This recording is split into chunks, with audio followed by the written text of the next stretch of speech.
Hello दोस्तों, जय श्रीमन्नारायण। कैसे हैं आप लोग? आशा करते हैं कि अच्छे होंगे। और आप जानते हैं कि जीवन का सत्य क्या है, जीवन का सार क्या है। जीवन एक ऐसा है, जीवन का ऐसा सार है, जीवन का सबसे बड़ा और अंतिम सत्य है मृत्यु। यह एक अटल और अपरिवर्तित सच्चाई है। चाहे कोई कितना भी शक्तिशाली या संपन्न व्यक्ति क्यों ना हो, शरीर छोड़ना ही पड़ेगा उसको। शरीर नश्वर होता है। हालांकि इस भौतिक सत्य से आध्यात्मिक दृष्टिकोण अलग है। श्रीमद् भागवत में लिखा हुआ है कि शरीर नश्वर है, और धार्मिक दृष्टिकोण से भी शरीर नश्वर है, ये आप सभी लोग जानते हैं। और जीवन का परम लक्ष्य और सत्य कुछ नहीं बल्कि अपने कर्मों को सुधार लेना ही मोक्ष है। जीवन का अंतिम सत्य ही है मोक्ष को पाना। तो मोक्ष क्या है? धर्म, अर्थ, काम और मोक्ष, ये 4 तरह के पुरुषार्थ हैं। और धर्म जो है जीवन में ज्योति के समान है और सदैव हमें सत्य के पथ पर अग्रसर होने के लिए प्रेरणा देता है। और अर्थ जीवन की स्थिरता का आधार है। काम जीवन में रंगों का उत्सव है और मोक्ष आत्मा का परम विश्राम स्थल है। और ये चारों पुरुषार्थ मिलकर जीवन में संतुलन और पूर्णता प्रदान करते हैं। यात्रा में यदि धर्म संकलन करता है तो अर्थ साधन एकत्र करता है। यदि काम उल्लास भरता है तो मोक्ष मुक्ति का द्वार खोलता है। यही संतुलन, यही सामर्थ्य सनातन जीवन की आत्मा है। रामायण में भगवान श्री राम का जीवन इसका उत्कृष्ट उदाहरण है।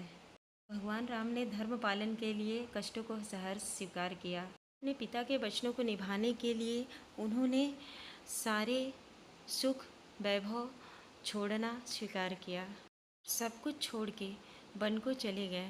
यही हमारे सनातन धर्म की सबसे बड़ी मर्यादा है। इसीलिए तो भगवान राम पुरुषोत्तम कहे जाते हैं, सभी पुरुषों में सबसे उत्तम कहे जाते हैं। राजा हरिश्चंद्र की कहानी तो सभी जानते होंगे, जिन्होंने अपने धन, वैभव, अर्थ के सभी साधन त्याग दिए थे। यहाँ तक कि अपने परिवार को भी उन्होंने त्याग दिया था। और लास्ट में उन्हें भगवान ने स्वयं दर्शन देके उनके सारे जो राज्य पाट सब खोए थे सब उनको वापस मिला। तो ये आप जानते हैं कि हमारे सनातन धर्म में ये भी एक सच्चाई है कि अगर जो सच्चे लोग होते हैं उनकी भगवान भी मदद करते हैं, जैसा कि राजा हरिश्चंद्र के ने किया था। और आप जानते हैं कि उन्होंने डोम का भी कर्तव्य निभाया था, जो कि बनारस में हरिश्चंद्र घाट के नाम से जाना जाता है। और वहाँ पे उन्होंने अग्नि प्रदान की थी। आज भी वो अग्नि सैकड़ों वर्षों, हजारों सालों से अभी तक प्रज्वलित है। और लोग कहते हैं कि हरिश्चंद्र घाट पे जो मृत शरीर जाता है वहाँ बुकिंग कराना पड़ता है शायद पहले से ही। जो जाता है वहाँ मोक्ष को प्राप्त कर लेता है। हरिश्चंद्र घाट आज भी बनारस में है। तो आप सभी जानते होंगे कि हमारे सनातन धर्म में जो भी है साक्षात है सब। कुछ भी ऐसा नहीं है कि सब झूठा है। जो दिखेगा आपको सब कुछ दिखेगा। और एग्ज़ाम्पल में आप मथुरा, काशी कुछ भी देख सकते हैं, अयोध्या देख सकते हैं। तो हमारे भगवान हैं और हमेशा दिखाई भी देते हैं। बस आपका मन होना चाहिए। तो यहाँ हम धर्म की बात कर रहे थे, अर्थ की बात कर रहे थे। और का अर्थ है कि जीवन में सभी सुख समृद्धि का पा लेना। ये नहीं है कि जीवन में सभी सुख समृद्धि सबको मिल ही जाती है। काम में सुख समृद्धि और सबका संतुलन बनाए रखना ही ये काम माना जाता है। अगली बारी आती है मोक्ष की, तो जन्म और मृत्यु के चक्कर से मुक्ति और आत्मा का परमात्मा से मिलन होता है। ये धन और सुख के सभी प्रलोभनों को अस्वीकार कर अंत में मोक्ष को प्राप्त करता है। मोक्ष मनुष्य को भौतिक संसाधनों से मुक्ति कराता है। अच्छे जीवन के लिए धर्म, अर्थ, काम, मोक्ष का संतुलन बनाए रखना भी बहुत जरूरी होता है। इस प्रकार एक पंछी को उड़ने के लिए 2 पंखों की ज़रूरत होती है।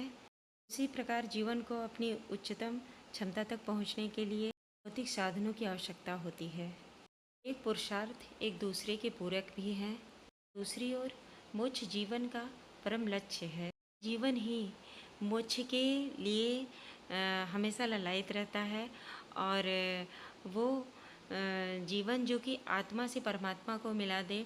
हमारे सूक्ष्म शरीर जो है वही आत्मा तक परमात्मा तक पहुंच पाती है और हमारी जो स्थूल शरीर हैं वो यही रह जाते हैं, जो कि पंच तत्व में विलीन हो जाते हैं। क्षितिजल पावक गगन समीरा, ये पांचों तत्व में विलीन हो जाते हैं और ये जो हमारा सूक्ष्म जीव है आत्मा, ये परमात्मा से मिलती है और ये हमारे यहाँ पे किए हुए अच्छे और बुरे कर्मों का लेखा जोखा करती है।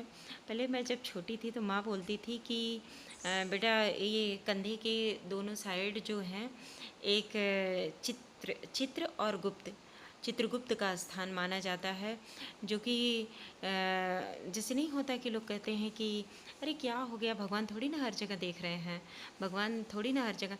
लेकिन आप जब भागवत श्रीमद् भागवत उठा के देखेंगे तो उसमें ये भी लिखा हुआ है कि भगवान कण कण में मौजूद हैं। जो नारायण जी हैं वो हर जगह हैं, हमें नहीं पता रहता कि वो कहाँ है। लेकिन अगर आप देखें मतलब अगर उस भागवत गीता को उठा के पढ़ेंगे तो आपको ये ज्ञान हो जाएगा कि भगवान हर जगह हमको देख रहे हैं। तो और यमराज जो हैं वो हमारे लेखे जोखे बुरे अच्छे कर्मों का दिन भर का लेखा जोखा रखते हैं। और जो हम दिन भर करते हैं, क्योंकि लोग इतनी आधुनिकता में फंसे जा रहे हैं, यही तो है माया का खेल है ना। यहाँ तो जो कृष्ण भगवान की पत्नी है माया देवी, उन्हीं का खेल है सब, और सब अपने मोह माया में सब अस्त व्यस्त रहते हैं। किसी को किसी चीज़ का ज्ञान नहीं रहता है। लेकिन इतना तो सबको पता है, ये हमारी आत्मा भी झकझोरती है। अगर हम यंग हैं तो हमारी आत्मा मतलब किसी चीज़ के लिए प्रेरित कर देती है, ये अच्छे कर्म कर लो, वो बुरे कर्म कर लो, कुछ भी कर लो, किसी के साथ अच्छा कर लो, किसी के साथ बुरा कर लो। लेकिन जब हम बुजुर्ग हो जाते हैं, बूढ़े हो जाते हैं, तब वही बातें हमारे दिमाग पे रिपीट होती है और घूमती रहती है कि हमने उसके साथ क्या किया, आज हमें उसी चीज़ की सज़ा मिल रही है। लेकिन ऐसा नहीं है कि आप यहीं भोग लेंगे, वहाँ जो आप तो हमने गरुड़ पुराण भी सुना है, तो उसमें है एक बैतरणी नदी का जिक्र, जो कि हमारा ये स्थूल शरीर तो नहीं देख पाता है, मरने के बाद सूक्ष्म शरीर जाता है और वहाँ जो यमराज ने हमारे कर्मों का लेखा जोखा यहाँ धरती पे कर रखा है ना, तो वहाँ जाके हमको सब पता चलता है और मिलता है कि हमने क्या अच्छा कर्म किया है, क्या बुरा कर्म किया है।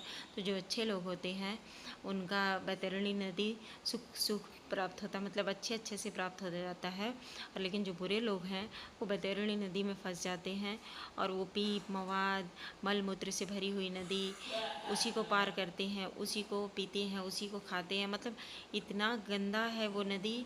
मतलब मैंने पुराणों में गरुड़ पुराण है ना, उसमें हमने सुना है कि इतनी गंदी है। तो हमें क्या है कि मरने के बाद गरुड़ पुराण नहीं सुनना चाहिए। जीते जी गरुड़ पुराण सुन ले तो कभी कोई भी बुरे कर्म करने से पहले एक बार आपको ज़रूर याद रहेगा कि मरने के बाद ये जो शरीर है मिट्टी का, ये यहीं छूटेगा और जो अच्छा मतलब सूक्ष्म जीव है हमारा, जो आत्मा है हमारी, वो वहाँ जाएगी और वहाँ जाएगी तो उसको क्या सजाए मिलेगा, इस चीज़ का ज्ञान हर मनुष्य को होना चाहिए। अगर वो सुनेगा, अच्छे से सुनेगा, मनन करेगा, चिंतन करेगा उसके बारे में, तो उसको ज्ञान हो जाएगा कि हाँ हमें भी बैतरणी नदी प्राप्त करनी होंगे और हमें भी हमारे बुरे कर्मों का लेखा जोखा मिलेगा। तो इस चीज़ का ज्ञान हर मनुष्य को होना चाहिए। देखिए गाइस, मैं ये नहीं कहती कि मैं बहुत ज़्यादा इन सब चीज़ों मतलब इन सब चीज़ों में बोलती हूँ। मैं तो अपने धर्म की बातें बताती हूँ जो कि मुझे ज्ञान है इन सब चीज़ों का। तो मैं सोचती हूँ कि आपसे भी थोड़ी शेयर कर लूँ। तो मैं पुरानी चीज़ों को बहुत मानती हूँ, चाहे अपने धार्मिक ग्रंथ हो, चाहे हमारे गांव हो, चाहे कुछ भी हो। मैं बीते हुए पल वो सब कुछ मिस करती हूँ जो आने वाले समय में एक यादें बन के रह गई हैं। और कभी कभी मैं भावुक भी हो जाती हूँ। और अगर एक माने समझिए तो ये शादी के बाद जो ये कर्म क्षेत्र जो होता है अपना, तो इस कर्म क्षेत्र में भी मैंने अच्छे से अपने सारे कर्म निभाया है। अभी तक कुछ आधे अधूरे निभाने बाकी हैं, लेकिन अभी तक मैंने जितना जीवन जिया है यही सोचा है कि कभी मेरी वजह से किसी को कष्ट ना हो। तो ज़्यादा कुछ ना बोलते हुए अपने वीडियो को यही करते हैं एंड, और मिलते हैं अगले ब्लॉग में। Bye bye. अगर मेरा सुझाव आपको अच्छा लगा हो, अगर थोड़ी सी धार्मिक बातें अच्छी लगी हों, तो प्लीज़ मेरे वीडियो को पूरा देखिएगा और सब्सक्राइब कर दीजिएगा, हो सके तो शेयर भी कर दीजिएगा। Bye bye. और लास्ट में जैसे मैं बोलती हूँ, राधे राधे, सीताराम।